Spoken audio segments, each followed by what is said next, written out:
Ahoj eplanisti, vítajte na webinári Eplan. Volám sa Pavol Buček a pracujem v spoločnosti Eplan na pozícii konzultanta. Skontrolujte si prosím, či máte vypnuté mikrofóny a či máte aktivované zvukové zariadenia. Ak budete mať otázky, môžete ich písať v priebehu prezentácie do chatu. Na dnešnom webinári si povieme niečo bližšie o efektívnom projektovaní svorkovníc. K tejto téme sme sa už v minulosti venovali, ale vzhľadom na to, že vás táto téma veľmi zaujímala, rozhodol som sa, že sa k nej vrátim a zaktualizujem problematiku projektovania svorkovníc. Ale najskôr si v krátkosti povieme niečo o spoločnosti Eplan. Eplan poskytuje softvér a služby v oblasti elektrotechniky, automatizácie a mechatroniky. Sme globálnym lídrom vo vývoji softvérových riešení pre výrobu strojov, zariadení a rozvádzačov. Spoločnosť Eplan je zároveň ideálnym partnerom na zjednodušenie zložitých inžinierských procesov. Spoločnosť Eplan si kladie za cieľ rast spoločne so svojimi zákazníkmi a partnermi a zdokonalovať procesy integrácie a automatizácie v oblasti konštrukcie. V Českej republike a na Slovensku máme viac ako 2000 zákazníkov a pobočky v Prahe, v Liberci, Brne, Ostrave, Malackách, Žiline a Košiciach. V rámci služieb poskytujeme technickú podporu v lokálnom jazyku a konzultácie šité na mieru našich zákazníkov. OK, toľko ku Eplanu, poďme na živú ukážku. Pri projektovaní svorkovníc robia užívateľia asi najviac chýb v Eplane, preto si ukážeme, ako správne nakresliť svorkovnicu, ako ju nadefinovať. Ukážeme si, akým spôsobom by ste mali nakonfigurovať príslušenstvo svorkovnice, čo není úplne jednoduchá záležitosť. Hlavne pridať jednotlivé príslušenstva, bočnice a ďalšie záležitosti. Ďalej si ukážeme, kde vzniká najviac chýb a následne si môžeme ukázať výstupy, aké dokáže Eplan vygenerovať práve pre svorkovnice a ako zautomatizovať proces projektovania pomocou interfejsu.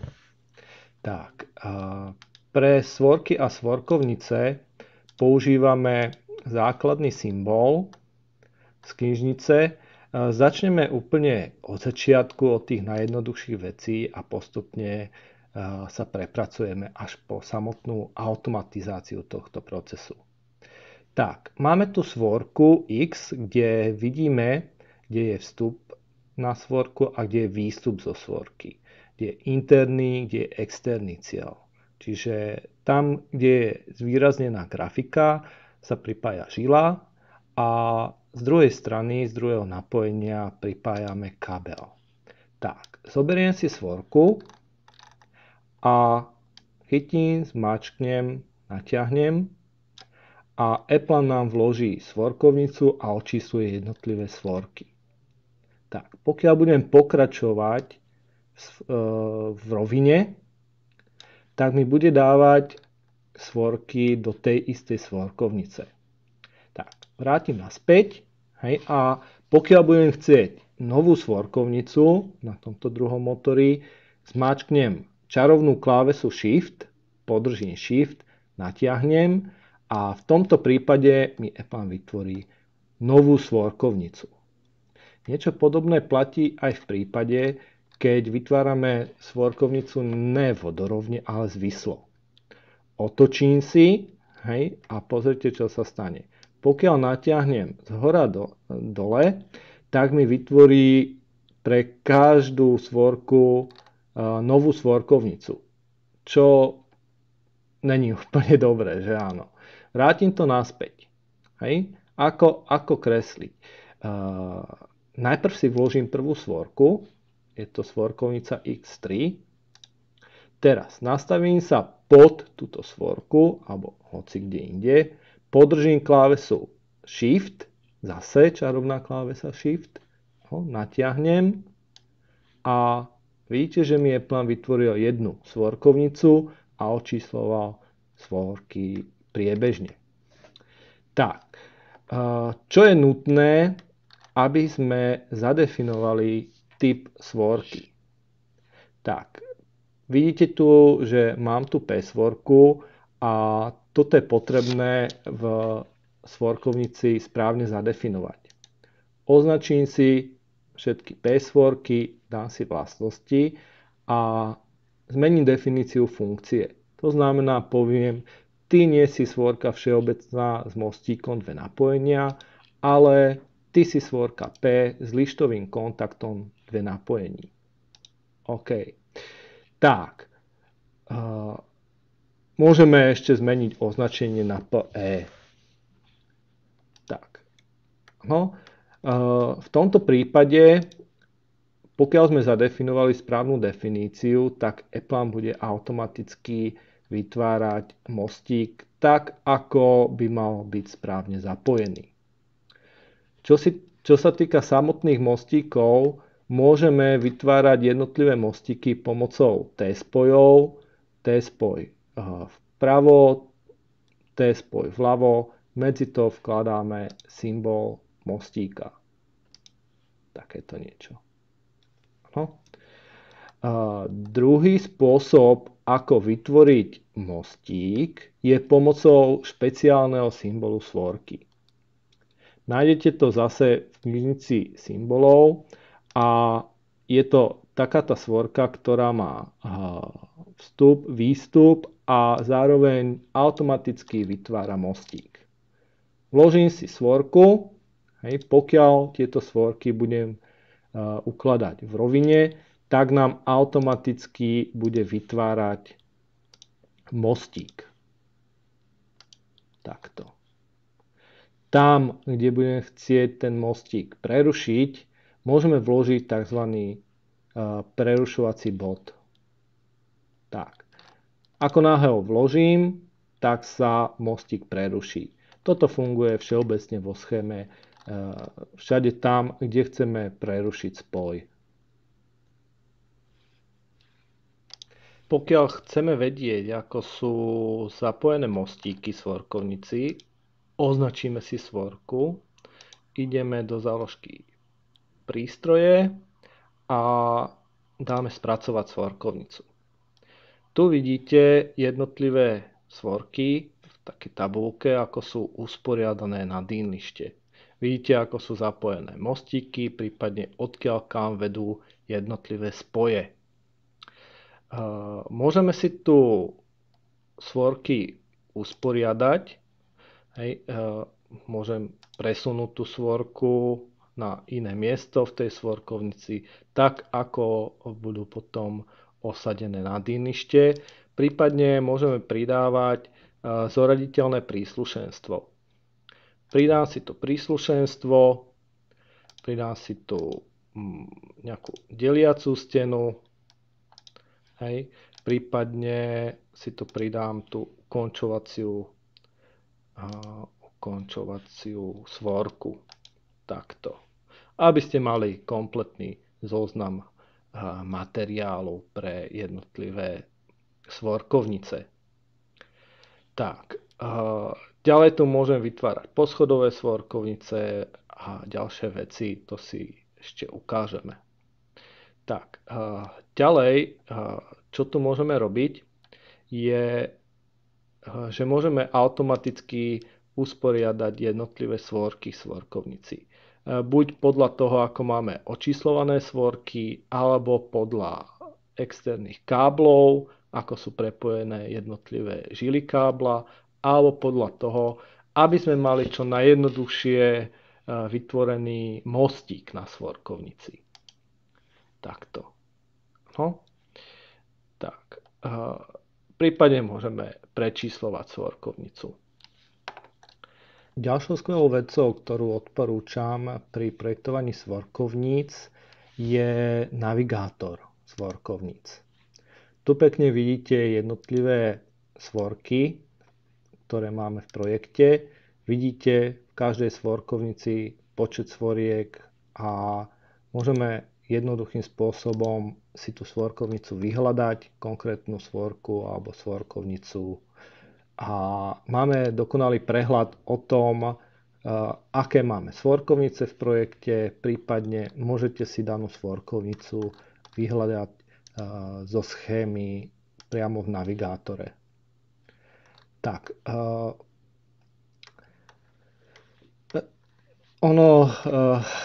kreslenie svorkovníc na jednej stránke není vždy úplne, jak by som to povedal, možné, pretože väčšinou je tá svorkovnica roztratená po celom projekte. Jedna svorka je na jednej stránke, ďalšia svorka v tej istej svorkovnici na ďalšej stránke, lenže pokiaľ budete vkladať tú svorku na každú jednu stranu z tej danej svorkovnice, tak sa úplne vytratí ten zmysel automatického číslovania, pretože pri vložení tej svorky musím vždy zadať názov tej svorkovnice a na ďalšej stránke znovu, prípadne musím si dávať pozor na označenie jednotlivých svoriek.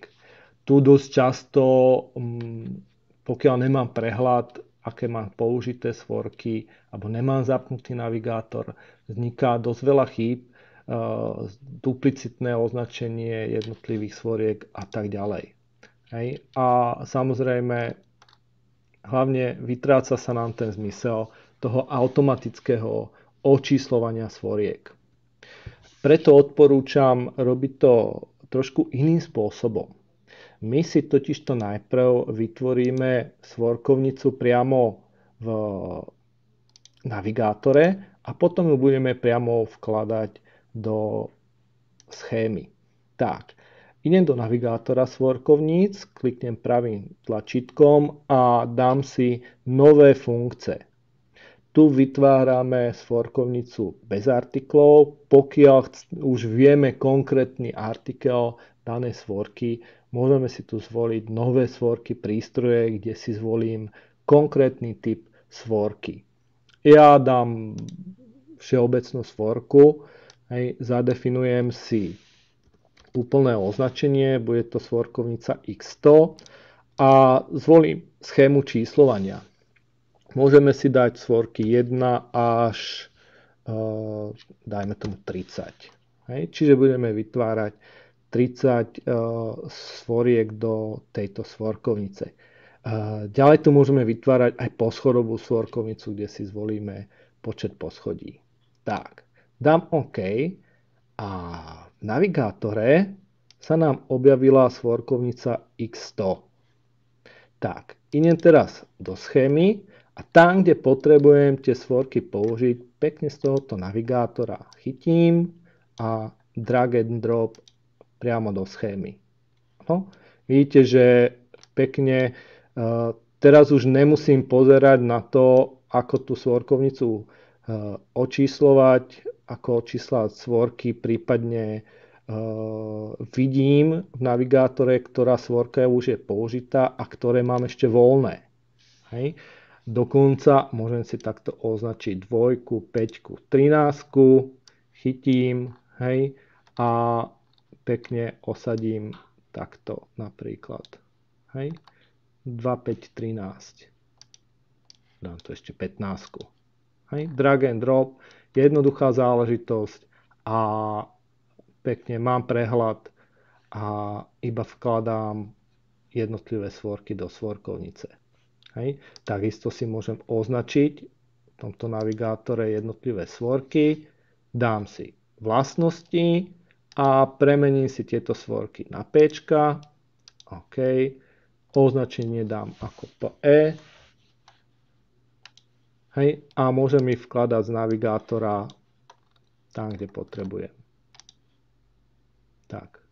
Pokiaľ budem potrebovať pridať ďalšie svorky do svorkovnice, kliknem pravým tlačítkom nové, dám si 22 až 50 a vytvorím si ďalšie svorky, ktoré môžem následne vkladať do svorkovnice. Tak, pokiaľ sa jedná o poschodové svorkovnice, ja si označím túto svorkovnicu, dám si ju spracovať a sme v tomto zase prehľade.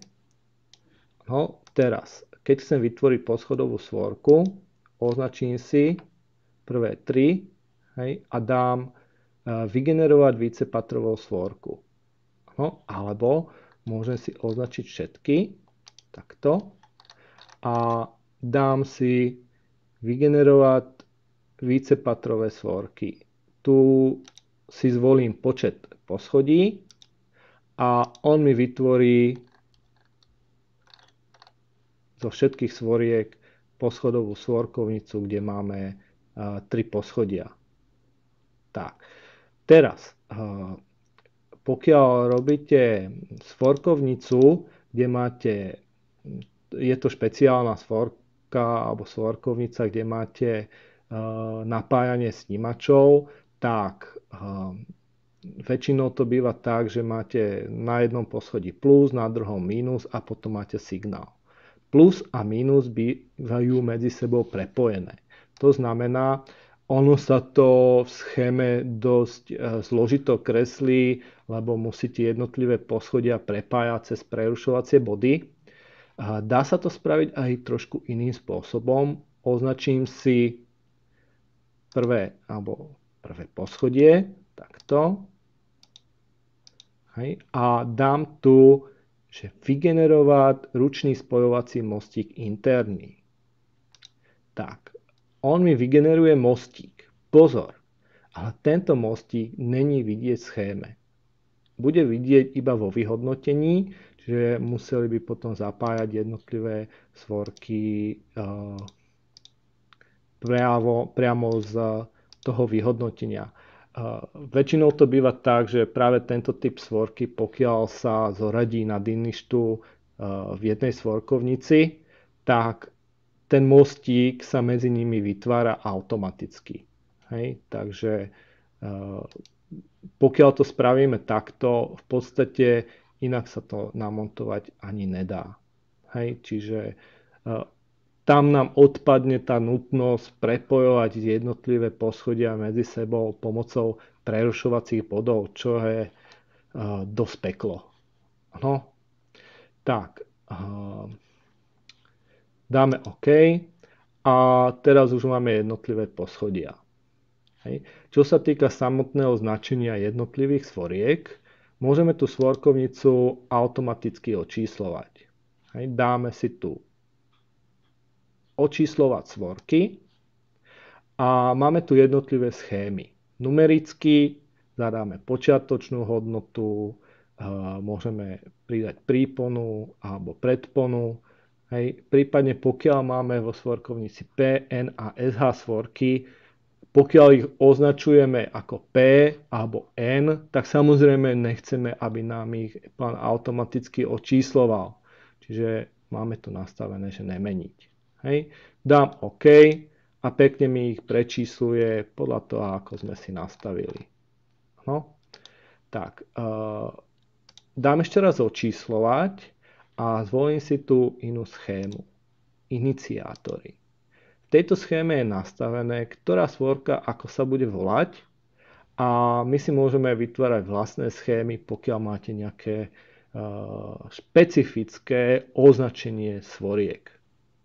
Tak, dáme iniciátory a vidíme, že teraz jednotlivé svorky sa nám očíslujú podľa danej schémy. Hej, 1, 1 plus, 1 mínus a tak ďalej. 2, 2 plus, 2 mínus. Tak, a nemusíme to ručne prepisovať v schéme. Ďalšou skvelou vecou, ktorú môžeme pri projektovaní svorkovníc využiť, je interfejs s softverom pre konfiguráciu artiklov pre svorkovnice od Phoenixu. Tento software sa volá Project Complete a je voľne stiahnuteľný na stránkach Phoenixu.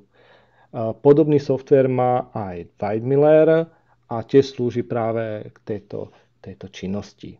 Čiže pomocou tohto interfejsu vieme priradiť automaticky a navrhnúť svorkovnicu, pridať jednotlivé príslušenstva. Tak, poďme do tejto schémy. Máme tu svorkovnicu, kde zatiaľ nemám priradené žiadne artikly. Hej. Označím si buď svorku, alebo môžem aj všetky svorky a všetky svorkovnice nakonfigurovať. A v záložke nástroje po inštalácii Project Complete si môžete pridať tento interfejs. Pribudne vám takáto ikonka, kliknem na ikonku a zvolím si tu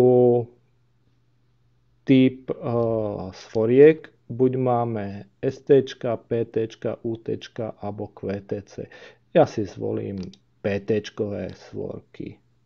Tak, dáme si export a pre ukážku si zvolíme tú našu svorkovnicu X1. Tak. Dám export a ePlan vlastne vyexportuje data o svorkovnici, počet svoriek, typ tých svoriek, prípadne pokiaľ máme zadefinované žily k jednotlivým svorkám podľa prierezu žil vie zvoliť aj správnu veľkosť svorky. Tak, dáme si otvoriť. A vidíme tu pekne náhľad na svorkovnicu, kde nám doplnilo štítok, ukončovacie svorky a bočnice. Čiže komplet príslušenstvo tak, ako má byť. Tak. Toto môžeme urobiť automaticky pre všetky svorkovnice. Dám zatvoriť, dokončiť. Tak a teraz vo vlastnostiach tej svorky už mi tu pribudli artiklové čísla.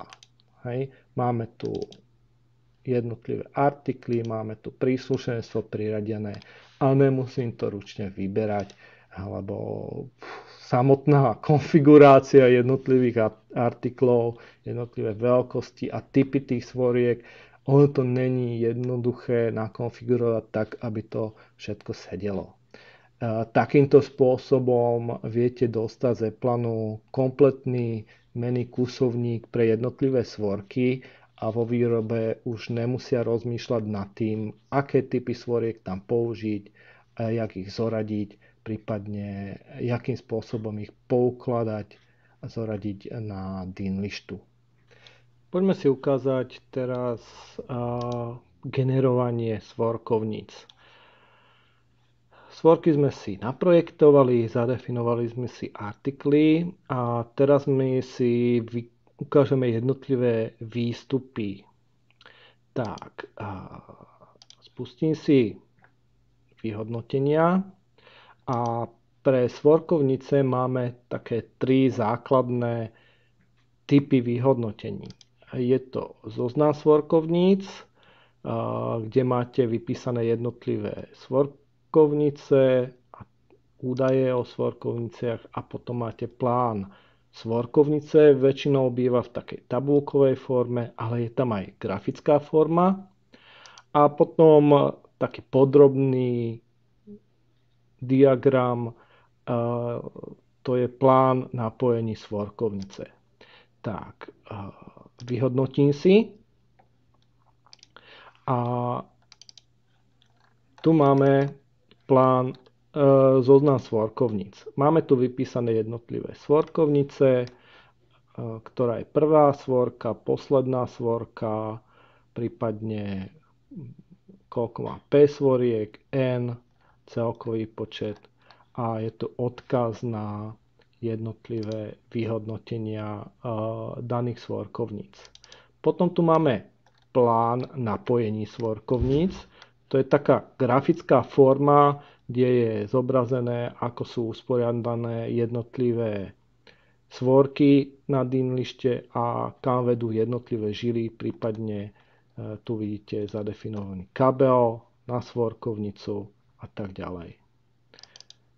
Tak, samozrejme vypisuje vám tu aj ako je pripojený mostík a podľa tohto už vedia jednoducho tú svorkovnicu zapojiť. Niečo podobné je plán svorkovnice. To je skôr taká tabulková forma, kde máme vypísané jednotlivé svorky, mostíky, odkiaľ kam to vedie a tak ďalej. Záleží na tom, aký typ formulára si zvolíte, ale pokiaľ takéto výstupy odozdáte do výroby, tak vie tú svorkovnicu pozapájať aj menej skúsený pracovník. Poďme na chyby. Asi najčastejšou chybou, s ktorou sa stretávam, sú zdvojené svorky vo svorkovnici. Táto chyba sa vyskytovala viac menej v starších verziách Eplanu. Všimnite si, že táto svorka má zadefinovanú definíciu väčšinou svorka všeobecná s múskem 2 napojení. No, pokiaľ si zapnem navigátor svorkovníc, tak väčšinou všetky svorky, pokiaľ ich vkladáte ako symbol, tak majú zadefinovanú definíciu funkcie svorka všeobecná s múskem 2 napojení. Pokiaľ tej svorke idete vybrať artikel a priraďujete ho priamo z databáze, tak štandardne má táto svorka zadefinovaná, že je to svorka s múskem 2 napojení. Čiže v databáze je zadefinované, že má inú definíciu. Pokiaľ ju priradím, tak v starších verziách tú svorku pridalo ako samostatnú svorku. Čiže vám zdvojilo počet svoriek vo svorkovnici a vo vyhodnotení ste mali dvojnásobný počet svoriek. Momentálne v tejto verzii už vám automaticky tú definíciu funkcie Eplan zmení. Čiže aj keď budete vyberať artikly priamo, tak sa vám nemôže stať, že vám zdvojí počet svoriek vo svorkovnici, ale túto definíciu vám automaticky mení. Ďalšou chybou väčšinou sú chyby v nesprávnom zapojení mostíkov alebo zlé zoradenie jednotlivých svoriek, že sa mostíky nedajú vôbec zapojiť a prípadne zdvojené označenia jednotlivých svoriek. To vzniká hlavne vtedy, pokiaľ vkladáte svorky priamo z centra vkladania a pri vkladaní na rôzne stránky sa pomýlite a zvolíte už svorku, ktorú v projekte máte. Takže pokiaľ to budete robiť takto, vyhnite sa kopec chybám a tie výstupy, ktoré vygenerujete z Eplanu, budú aj použiteľné priamo vo výrobe. Poďme na otázky. Pozerám. To je dobrá otázka. Existuje interfejs aj pre Vago? No, tak Vago interface pre Eplan má, len viem, že je aj pre verziu 2024, ale ja ju mám nainštalovanú naposledy pre verziu 2.9. Tento interface si viete stiahnuť, zase nainštalovať a pribudne vám takáto záložka, kde dám export pro panel Export Smart Designer, označím si jednotlivé prvky a dám to vyexportovať. Vago má takýto cloudový konfigurátor, kde tieto data importujem a vlastne všetky informácie o jednotlivých prvkoch sa mi naimportujú a zase môžem importovať naspäť do Eplanu. Takže áno, aj Vago, aj Weidmiller, aj Phoenix a Každý funguje trošku iným spôsobom, každý má svoj nástroj, ale všetky vedia smerovať práve do e-plánu. OK, toľko asi k otázkam, viacej asi nestihneme. Pokiaľ by ste sa chceli viac dozvedieť o svorkách, odporúčam naše školenie štandardné, svorky a konektory, kde sa tejto téme podrobnejšie venujeme. Prihlásiť sa na tieto školenia môžete na našom webe. Takisto všetky ostatné informácie nájdete o nás. Nenechajte si ujsť aj ďalšie webináry, ktoré pre vás pripravujeme. Z mojej strany je všetko a ja sa s vami lúčim. Dovidenia.